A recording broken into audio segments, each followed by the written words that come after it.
bonjour la famille, tout le monde va bien j'espère. Aujourd'hui on présente une autre voiture, on essaie une autre voiture, une Mercedes, la classe C W204, version restylée.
Démarrage. Maintenant, on va prendre la route. Bon, là nous sommes à l'intérieur de ce Mercedes classé C250 turbo. Généralement, ils ne mentionnent pas le turbo lorsqu'on mentionne pas le turbo lorsqu'on parle de cette voiture, mais j'aime bien préciser ce détail là. Ok. Première réaction après avoir pris le volant de cette voiture là, ce que je constate et ce qui me déplaît déjà un peu, c'est l'accélération. L'accélération pour moi c'est pas, sur cette voiture en tout cas c'est pas automatique.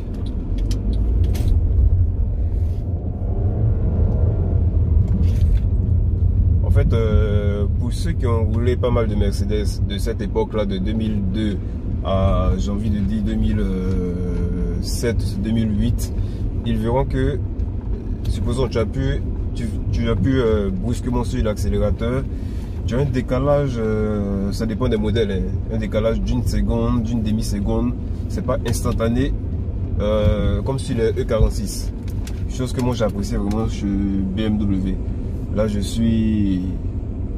sais encore une accélération, là j'ai le pied à fond, hein.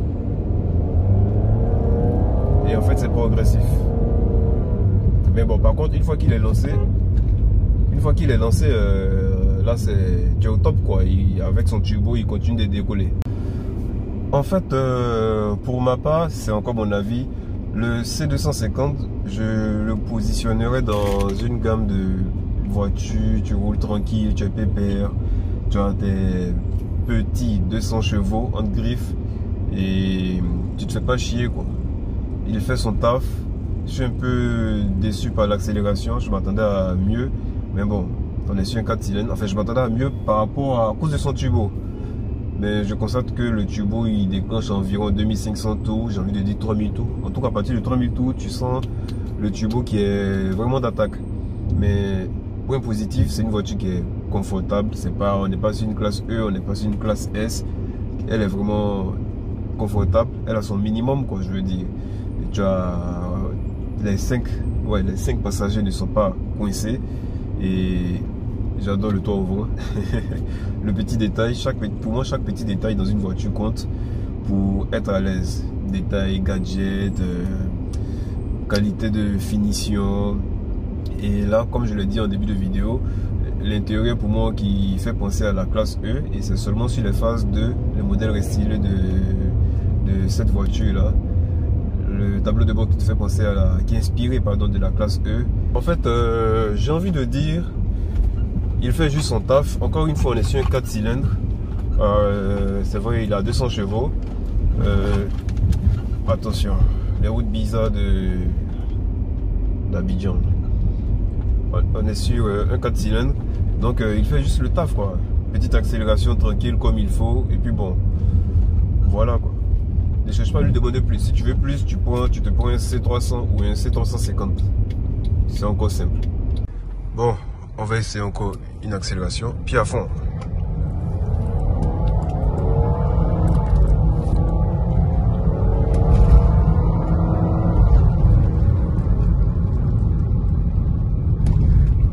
Bon, là, je ne sais pas si on a entendu le bruit à l'accélération.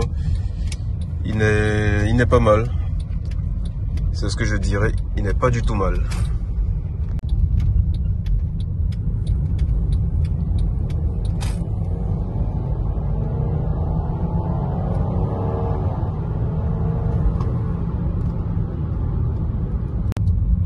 Là, comme je le disais, je me suis mis en mode sport.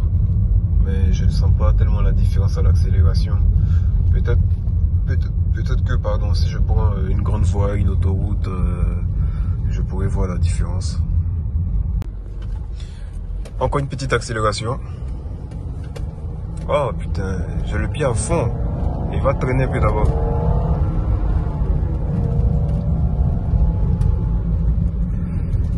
Heureusement qu'il a son turbo. En tout cas là, le turbo ne déçoit pas. Voilà, le feu est passé au vert. On essaie une petite accélération en mode sport. Avec la circulation, c'est un peu compliqué. Je sens pas la différence. En fait, on sent le turbo à partir de 2500 tours. J'ai envie de dire 3000 tours. Mais la différence entre le mode éco et le mode sport n'est pas énorme pour moi, quoi. En plus, j'oubliais. Dites-moi en commentaire ce que vous pensez de cette voiture là. Surtout ce modèle W204 de chez Mercedes.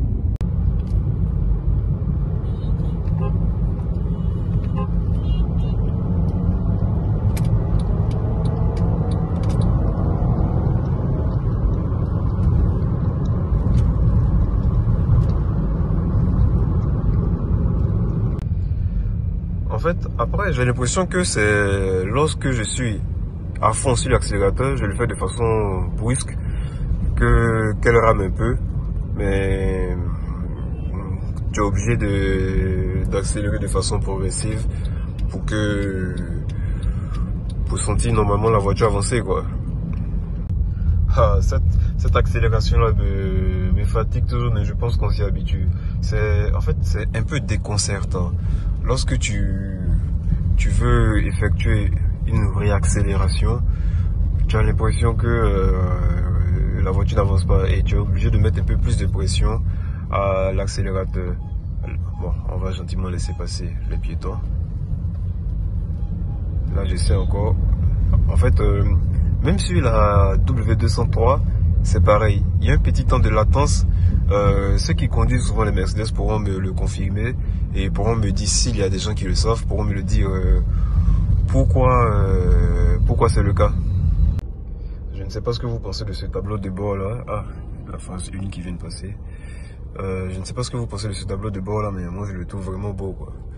Sur les premières générations, on avait des sortes de ce qu'on appelle ici écran robotique. Et cette fois-ci, c'est différent. C'est juste un écran. Bon, là, je l'ai éteint puisque je n'ai pas conduire. C'est vraiment différent sur la phase 2. Chose que je trouve un peu drôle là, c'est au niveau des sorties de clim. Ici, c'est de forme circulaire, c'est tout rond, comme là-bas. Et par contre, au milieu, c'est la classe E, quoi. J'ai l'impression que ils ont fait du copier-coller, un mélange de classe C et de classe E. Mais en même temps, bizarrement, pour ma part, c'est bien fait, c'est pas désagréable, quoi. Désagréable aux yeux, je veux dire. Ok, voilà la famille, comme je le disais en début de partie de cette vidéo, on parle aujourd'hui de la classe C. On est sur un modèle C250, qu'on voit là. Elle a une belle gueule. Donc voilà, classe C W204. On va faire d'abord l'historique. Il faut savoir que c'est un modèle qui est apparu en 2007, si je ne me trompe pas, au salon de l'automobile nord-américain. Et elle a été inspirée de la classe S. Il faut le savoir depuis longtemps, on le sait bien. Les classes C sont toujours inspirées des classes S, d'où l'énorme ressemblance. Elle est disponible en berline, en coupé, en break. Et là, on est sur une phase 2. pour reconnaître la différence entre la phase 2 et la phase 1 sur cette version-là, il y a d'abord les phares. Sur la première phase, on n'a pas ces phares étirés jusqu'à là, jusqu'à pratiquement la calandre. Et en plus, les premières phases, le phare se limitait à là. Alors que là, on a l'impression que c'est une goutte d'eau qui déborde, quoi. En plus, là, cette fois-ci, avec le clignotant ici, c'est vraiment beau. Il faut savoir que là, nous sommes sur un modèle de 2007, si je dis pas n'importe quoi. Les dimensions sont assez basiques, si je dis pas n'importe quoi. On est sur une longueur de 4,60 m et une largeur de 1,77 m. C250, c'est marqué C250. Mais sur la fiche technique, on n'a pas un 2,5 litres, on a plutôt un 1,8 litre turbo. Et comme vous le savez depuis quelques années, tout change, quoi.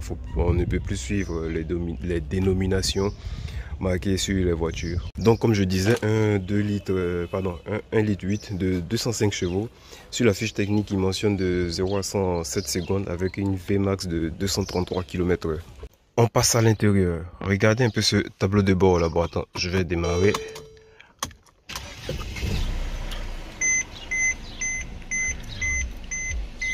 Voilà un peu comment se présente l'intérieur. On a un volant 3 branches. Très maniable, je m'y attendais pas. Et si on le constate, pour tous les aficionados de Mercedes, ils verront que sur la phase 2, le tableau de bord est différent de la première génération. La phase 2 regroupe une sorte de 3 cadrans, ça me fait penser à la SLK de l'époque. Mais déjà, tout ce tableau de bord là, cette partie là, a été inspiré de la Mercedes classe E de la même génération. Et comme je le dis très souvent, Mercedes, ils font bien le taf, quoi. Par contre, j'oubliais, ce que je n'apprécie pas, c'est les commandes de vitres électriques. Bon, c'est mon avis perso, j'aime pas trop leur disposition. En conduisant, quand je veux baisser ou descendre la vitre, enfin baisser ou monter la vitre, j'ai l'impression que je suis obligé d'aller un peu loin, chercher un peu les commandes. Et avec le temps, on constate les boutons de verrouillage et déverrouillage des portières qui se dégradent. Mais bon, c'est pas une voiture de 5 ans, donc c'est pas bien grave. Aussi, ce que j'apprécie, ce côté, ah ouais, ça par contre, ça vieillit mal, mais c'est quand même beau, cette boiserie, comme on peut le constater. C'est mentionné, enfin c'est affiché aussi au niveau des portières. Là aussi, on peut le constater. Franchement, le volant 3 branches, je le trouve vraiment sympa. Avec les commandes au niveau de l'ordinateur de bord. Là, comme toute Mercedes, j'ai l'autonomie, le kilométrage parcouru, bon, la vitesse affichée, enfin le kilométrage par heure affiché, et différentes options, quoi. Ah, et autre point négatif pour moi, il y a trop de boutons ici. Mais à l'époque, je suppose que c'était un peu tendance. Mais bon, un peu trop de boutons, ça perturbe un peu, moi je trouve. Et ça me fait penser au GLK. Ces boutons de clim là. Ensuite, pour parler de la boîte de vitesse ou du levier de vitesse, on est sur une boîte auto. Je ne sais plus, 7 rapports je pense. On a le mode E et S, E pour mode éco et S pour mode sport. Là, j'ai affiché le mode éco et quand je change, il est en mode sport. Autre chose que je trouve vraiment appréciable, le petit joystick ici qui te fait commander les fréquences radio. Je trouve ça vraiment intéressant. Ça me fait penser quand même un peu à BMW. Boiserie ici. Et même le pommeau de vitesse, je le trouve super beau, bien fait. Ça tient bien dans la main, quoi. En plus, c'est peut-être banal à dire, c'est le genre de petits détails que moi j'aime bien. L'ouverture de là, tu as le petit truc, le cendrier ici, l'allume-cigare là, et pour refermer, en fait, le mode coulissant, j'adore. Là, je fais 1 mètre, comme je le dis, 1m76 ou 77 et j'ai de la place, quoi. C'est pas une grosse voiture, mais c'est une familiale bien représentée. Je ne sais pas si on pourra bien le voir ici. Voilà. Et les passagers à l'arrière sont vraiment à l'aise. On a même un accoudoir central à l'arrière. Ah, j'oubliais des sorties de clim aussi pour les passagers à l'arrière. Ça, c'est très intéressant. N'oublions pas ces petits détails. Pour moi, ce sont ce genre de petits détails-là qui fait qu'on peut aimer ou pas un véhicule, quoi. Le coffre, il est assez profond. Enfin, pour moi, il est tout à fait normal. Il représente dignement le véhicule. Compartiment moteur, comme je le disais, on est sur un C250, mais c'est un 1,8 litre de 4 cylindres. Ici à Abidjan, on n'est pas trop habitué à voir cette voiture-là, ce modèle surtout en 4 cylindres. Mais bon, voilà, ça existe. Tu as juste 205 chevaux et avec un turbo. Je ne sais pas où le turbo est positionné. Je pense qu'il est quelque part ici. Mais bon, là, comme on le sait depuis quelques années, on n'arrive plus à voir réellement le moteur. Il y a toujours un cache là pour protéger. Donc voilà, côté moteur. Par contre, j'oubliais, pour ma part, les sièges sont très bien dessinés. Oh, je ne sais pas comment ces ingénieurs de la marque à l'étoile s'arrangent pour pouvoir faire le design, leur voiture et tout. En plus, accoudoir central, très beau. Enfin, pour l'époque en tout cas, je trouve ça déjà pas mal. Avec 2 porte-gobelets. Ça compte toujours. Eh les gars, petit rappel, n'hésitez pas à vous abonner et abonnez-vous et ça permettra de faire grandir cette chaîne là. Et je reviens encore sur ce point là, dites-moi en commentaire ce que vous pensez de cette voiture là, de la classe C W204 en général et de ce modèle en particulier, le C250 en 4 cylindres. Et en plus de ça, le son il n'est pas mal du tout. Là, bon, pour éviter les... Ah, attention. Là, pour éviter des droits d'auteur, je vais pas mettre la musique, mais on a des capteurs, enfin des baffes ici, là, je ne sais pas si c'est du Harman Kardon ou quoi, et ici aussi je pense qu'il y en a. Mais le son est vraiment pas mal. Et techniquement, on constate qu'il y a du vide ici. Logiquement, ça devrait être des options. Des options, je ne sais pas... ESP ou machin chose. En tout cas, c'est des options qui manquent. En tout cas, elle a une belle ligne, mais ce que je trouve dommage, ce sont ses jantes, c'est des 16 pouces et je trouve ça assez petit pour cette voiture là.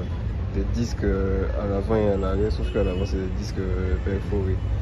Mais bon, si c'était moi, j'allais carrément changer les jantes quoi. Ce que je peux donner comme conclusion sur cette voiture, c'est pas une mauvaise voiture, hein. Elle est belle, beau design. La phase 2 a une belle inspiration, belle signature lumineuse, surtout à l'arrière, j'apprécie, au niveau des LED. Et l'intérieur est confortable. C'est pas la dimension d'une E ou d'une S, mais elle donne ce que l'on demande. Par contre, niveau moteur, niveau accélération, faut la prendre comme elle est. Elle va te permettre d'atteindre, si tu veux, les 180, 200, même si tu veux, mais pas en un temps record. Famille, merci d'avoir suivi cette vidéo jusqu'à la fin. Et c'était un peu ce que je pensais de la classe C W204 phase 2, qui est très belle, comme je le disais au début. Le modèle reste stylé, c'est vraiment beau. Par contre, personnellement, je le préfère en C300 ou même C350. Donc, merci d'avoir suivi la vidéo et à la prochaine pour d'autres vidéos. Ciao. Eh les gars, en esprit, hein, abonnez-vous. Tu as regardé la vidéo jusqu'à la fin, n'hésite pas à t'abonner.